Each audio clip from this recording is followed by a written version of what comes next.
여러분 반갑습니다. 오늘의 한자어 72번째 컨텐츠는 우리가 흔히 이야기하고 우리 삶에 없어서는 안 되는 요소 중에 하나인 바로 산소에 대해서 알아보겠습니다. 바로 볼까요? 네, 주기율표입니다. 주기율표 중에 8번째 이렇게 보시면 산소가 자리하고 있음을 알 수 있습니다. 상당히 복잡하지만 사실은 이 주기율표에 여러 가지 용어 중에 특히 원소의 소로 끝나는 것들 중에 한자어 표현이 상당히 많이 있습니다.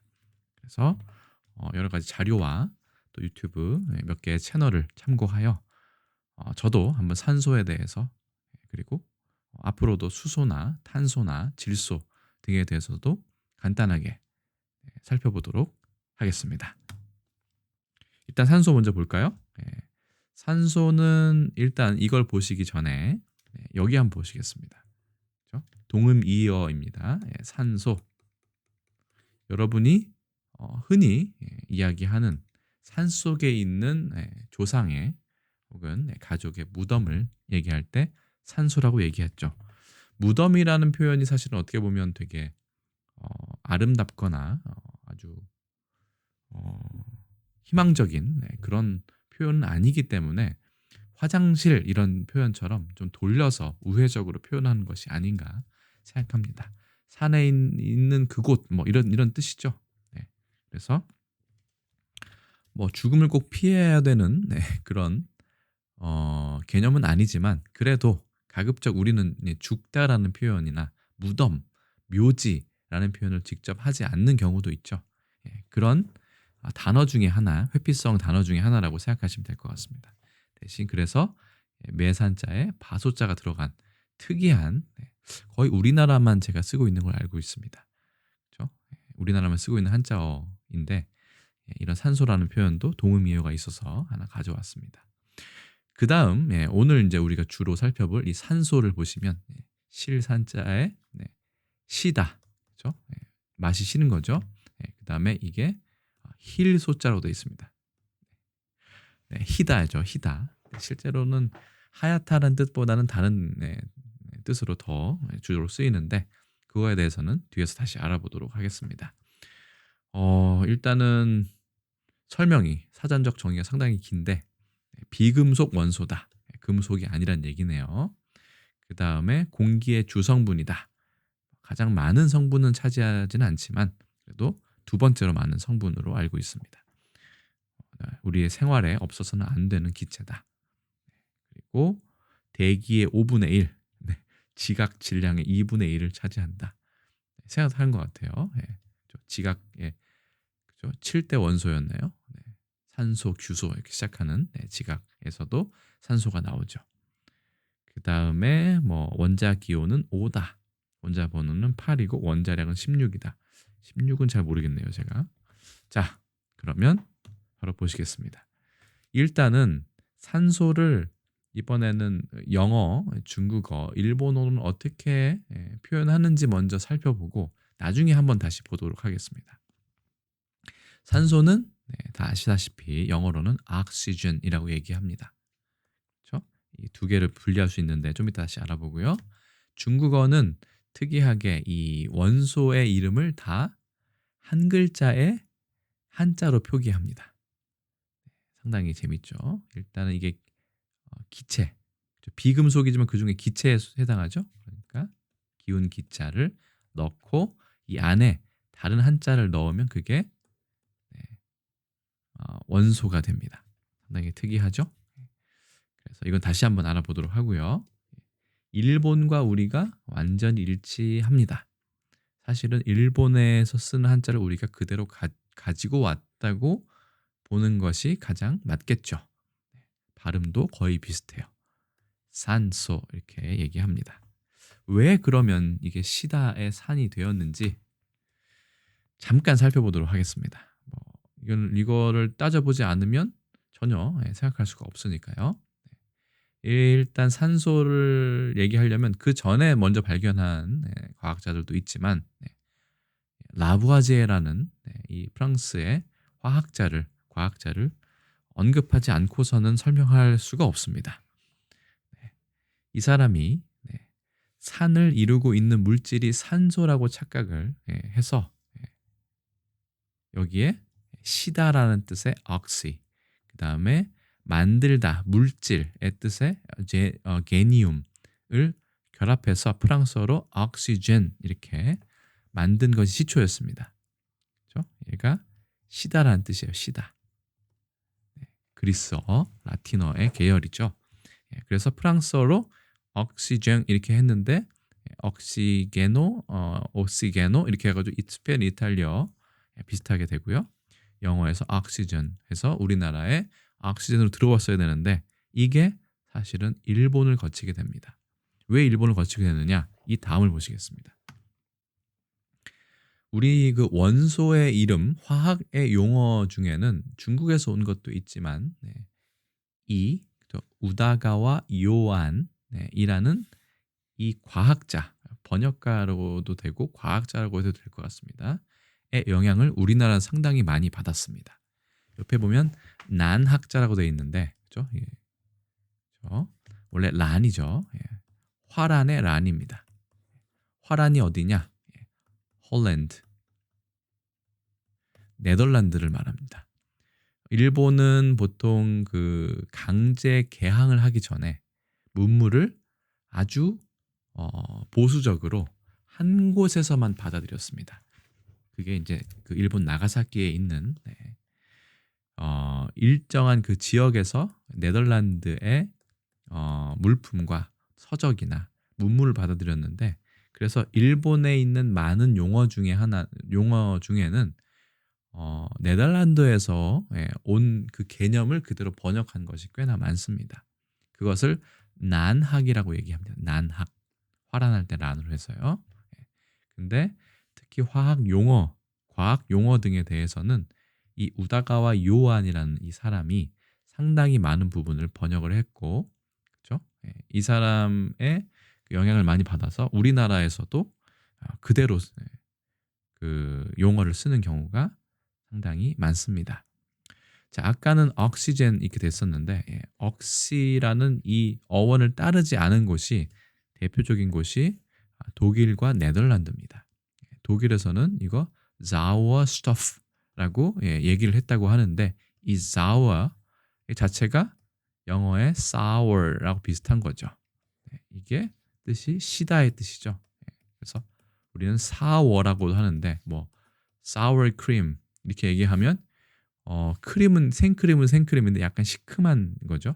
보통은 생크림에 요거트를 첨가해서 하루 정도 놓으면 약간 시큼하고 달콤한 크림이 되는데 그거를 sour cream이라고 얘기한다고 해요. 사워 크림이라고 해야 되는데 이거를 잘못 발음하면 샤워 크림이 되기 때문에 오히려 왜 이걸 샤워라고 하는지 헷갈려하는 사람이 있을 정도로 우리도 좀 틀리게 쓰는 경우가 꽤 많죠. 그래서 이 Sauerstoff 저도 뭐 독일을 잘 모르니까요. 를 라는 말을 쓰게 됐고 네덜란드어도 비슷하게 해서 Zuurstoff라고 해서 이게 물질이라는 뜻인데 이게 물질 그러니까 신물질이라는 뜻이죠. 그래서 네덜란드어의 신물질이라는 뜻을 이 우다가와 요한이라는 사람이 뭐라고 번역을 했느냐? 실산자를 써서 산 이제 물질이니까 소라고 번역을 한 것이 우리나라에까지 들어왔다. 라는 것이 정설입니다. 상당히 복잡하죠. 억시가 하나 있고 sour 이쪽에 또 하나가 있는데 우리는 이 네덜란드어를 번역한 일본 것을 다시 우리나라 가져왔다고 생각하시면 되죠. 그러니까 어떻게 생각하면 상당히 여러 다리를 거쳐서 우리나라에 들어온 단어 중에 하나라고 보시면 됩니다. 어쨌든 중요한 거는 산이라는 거, 시다.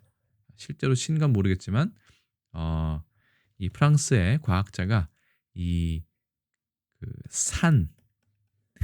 산이라는 것의 주요 성분을 산소라고 잘못 착각해서 이 시다라는 표현이 나온 거고 실제로는 수소가 이 다음엔 수소에 대해서도 알아볼 건데 수소가 산을 주로 구성하는 요소라고 하죠.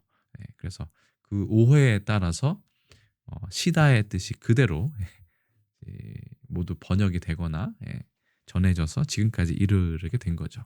그러니까 실제로는 산소할 때 시다라는 뜻이 왜 있는지에 대해서는 지금은 좀 알기가 어려운, 그렇죠? 유추하기가 쉽지 않은 그런 상황이 되어버렸습니다.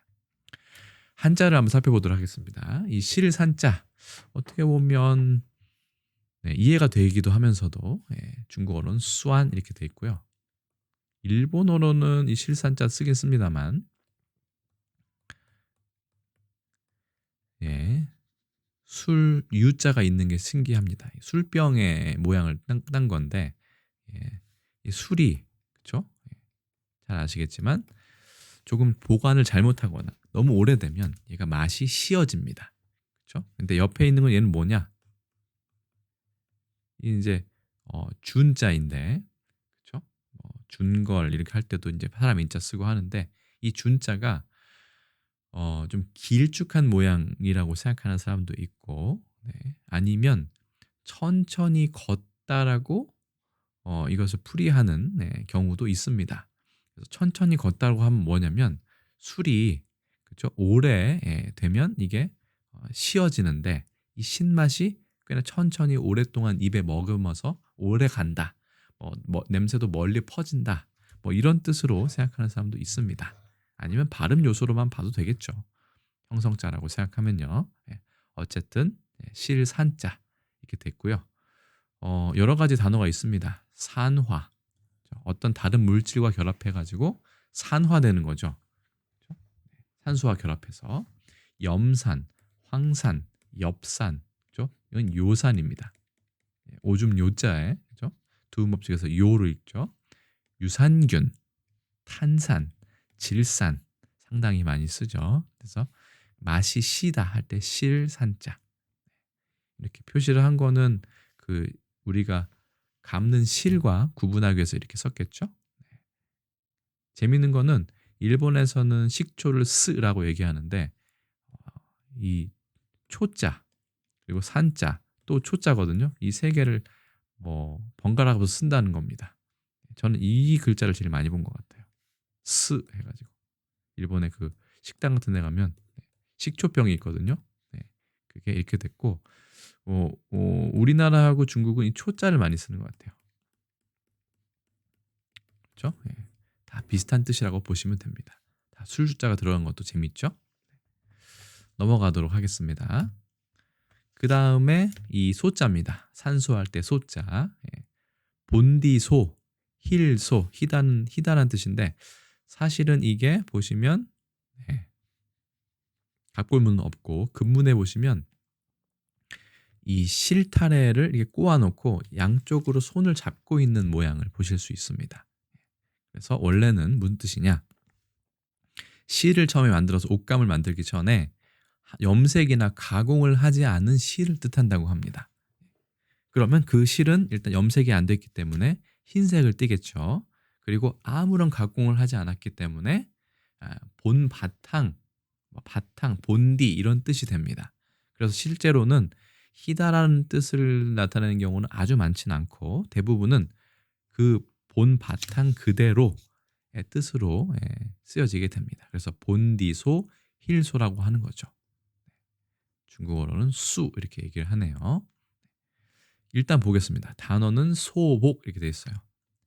이거는 거의 유일하게 우리나라 단어 중에 쓰는 단어 중에 희다의 뜻으로 쓸 수 있다고 봐도 되는데 이것마저 사실은 바탕, 본질의 뜻입니다. 왜냐하면 옷을 보통 만들려면 웬만하면 염색을 하는 것이 보통이거든요. 실에 이제 그 물을 들여야 되는데 그거를 하지 않고 흰색을 입고 있다는 것은 순수한 뜻을 말합니다. 서양에서는 장례식장에서는 검은 옷을 입지만 우리는 보통 어, 상을 당했다. 그러면 아무것도 염색하지 않은 본래 바탕 그대로의 옷을 입거든요. 그걸 소복이라고 하는데 마침 그게 흰색인 거죠. 소복. 소복이라고 하면 보통 여성들이 입는 옷인데 주로 우리나라의 처녀 귀신이나 귀신이 등장할 때 많이 입고 있죠. 그래서 좀 더 무서운 생각이 좀 들 때도 있습니다. 그거는 이제 우리나라 특성인 것 같고요. 그다음에 이게 희고 뭔가 순수하다는 뜻에서 여성의 이름에 자주 쓰입니다. 그래서 이거는 김소연, 그냥 임의대로 가져온 이름인데 이 소자가 들어간 보통은 여성의 이름에 우리나라에서 특히 많이 씁니다.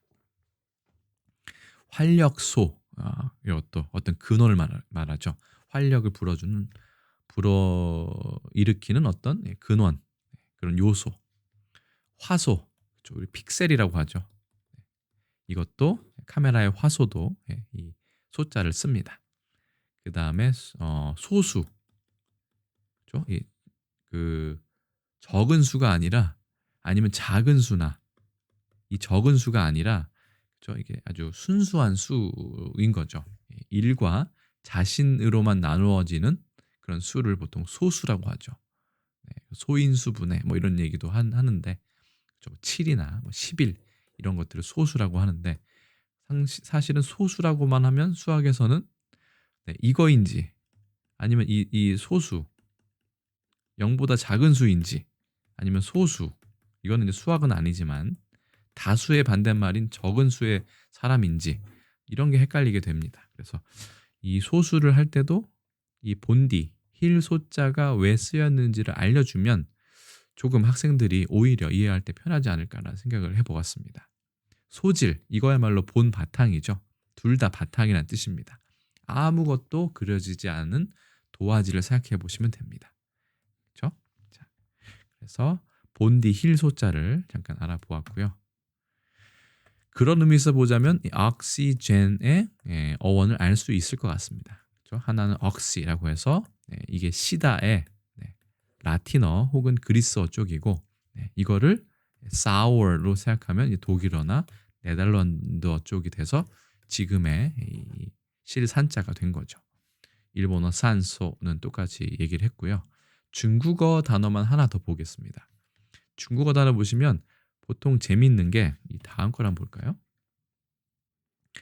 이렇게 중국은 이 원소 주기율표에 보시면 이 원소의 명칭이 다 한 글자씩으로 다 통일을 해놨습니다. 이거는 제가 봤을 때 상당히 대단한 작업인 것 같아요. 왜냐하면 우리나라도 그렇고 어떤 거는 한자고 어떤 거는 뭐 영어고 어떤 거는 또 라틴어 그냥 쓰는 경우도 있고 상당히 복잡하거든요. 체계가 좀 없죠. 그건 영어도 마찬가지인데 일본어도 마찬가지고요. 외래어를 쓰든가 한자를 쓰든가 막 헷갈려서 이렇게 혼재되어 있는데 중국만큼은 제대로 작업을 거쳐서 이렇게 한 글자씩 영어의 원소만 해도 예를 들어서 저 이렇게 알파벳이 한 자리도 있고 두 자리도 있는데 중국어는 이렇게 한 자리씩만 딱딱 끊어서 해 놓았습니다. 이건 상당히 대단한 작업인 것 같아요. 다시 돌아와서 이게 보겠습니다. 중국어로는 산소를 양 이렇게 얘기하는데 이게 어떤 의미인가 살펴보았습니다. 살펴보았더니 자 처음에는 이렇게 번역을 했더라고요.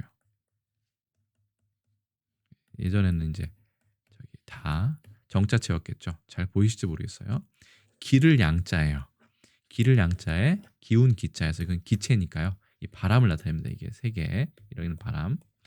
그 사물을 살리는 그런 기운. 이게 없으면 사물이 살지 못하잖아요. 식물이든 동물이든 상관없이. 그래서 기를 양자로 써서 양기. 이거는 이제 간체자입니다. 양기라고 했었는데 이거를 이제 한 글자로 줄여야 되니까 이게 이제 기체 아닙니까? 기체 원소. 그렇죠? 중에 이 다 쓰기에는 너무 글자가 크니까 그 기를 양자에도 이 양자가 기본이거든요. 부수도 그렇고. 부수는 먹을 식자겠네요. 양자는 이제 발음을 나타내는 거고 형성자니까요. 자, 그래서 이 양자만 안에 집어 넣은 겁니다. 그래서 이 발음이 삼성으로 양 이렇게 되는 것도 좀 특이한 게 이 양자는 이성의 양이거든요. 근데 기를 양자는 양 이렇게 삼성으로 돼요. 그래서 성조를 아예 여기서 가져온 거죠. 기를 양자. 사물을 길러내는 동식물을 길러내는 아주 중요한 공기다. 이런 뜻으로 해석을 하시면 될 것 같습니다. 중국의 그 원소표를 다시 한번 보면 좀 재밌는 게 이렇게 금속 원소는 이렇게 이게 쇠금자에 간체자 변이거든요. 그래서 이 금속으로 다 나타내서 얘가 쇠와 관련된 금속 관련된 그런 원소로구나 하는 걸 바로 알 수 있죠. 이건 칼슘이고요. 소디움이고 마그네슘이고 이건 리튬입니다. 상당히 다 그렇죠? 보면 이게 금속 원소라는 걸 알 수 있죠. 참고로 비금속 원소 같은 경우는 돌석자를 씁니다. 그래서 이거 카본이니까 이거는 탄소, 그렇죠? 알루미늄, 실리콘, 보론이니까 이건 붕소네요. 이런 것들은 다 이건 아니고 알루미늄은 그렇죠. 여기네요. 금속이니까 이런 거는 비금속 원소는 또 이렇게 돌석자를 옆에 써가지고 글자를 만들었습니다. 그리고 방금 보신 것처럼 기체와 관련된 가스와 관련된 것들은 이렇게 기운 기자를 넣어서 그렇죠? 이거는 질소겠네요. 나이트로젠이니까 얘는 불소인 것 같습니다. 산소 이렇게 구분을 했다는 것 자체가 저는 한중일 삼국 중에는 가장 공을 좀 들이지 않았나 이 생각이 들었습니다. 오늘 이 강의는 이 컨텐츠는 제가 두 곳을 주로 참고를 했는데요. 첫 번째는 개인적으로 추천을 드리는 사이트이기도 합니다. 유튜브의 한자마당이라는 채널의 컨텐츠를 많이 참고를 했고요. 또 많이 참고한 컨텐츠는 열선비의 화학 이야기라는 이 채널에 있는 산소와 관련된 혹은 기타 화학과 관련된 컨텐츠를 많이 참고해서 제가 재구성한 것들입니다. 이 자리를 빌려서 확실하게 밝히고자 합니다. 두 채널 모두 상당히 재미있고 유익한 내용으로 가득 차 있습니다. 여러분 혹시 기회가 되신다면 꼭 한번 검색을 하셔서 찾아가 보시기 바랍니다. 그래서 오늘은 좀 많이 길어졌습니다. 한자어는 산소에 대해서 알아봤는데 산소를 알아보려고 하니까 여러 가지 알아야 할 요소들이 상당히 많았습니다. 기왕 이렇게 알아봤으니까 계속 산소만 알아볼 것이 아니라 수소도 알아보고 질소도 알아보고 붕소도 알아보고 이런 시간을 한번 기회를 가져보도록 그렇게 하겠습니다. 자, 오늘 좀 영상이 길었는데요. 끝까지 여기까지 영상 시청해주신 많은 분들께 감사하다는 말씀을 드립니다. 그러면 오늘은 여기까지 하고요. 저는 또 다음 콘텐츠에서 또 인사를 드리도록 하겠습니다. 자, 여기까지 하겠습니다. 안녕히 계세요.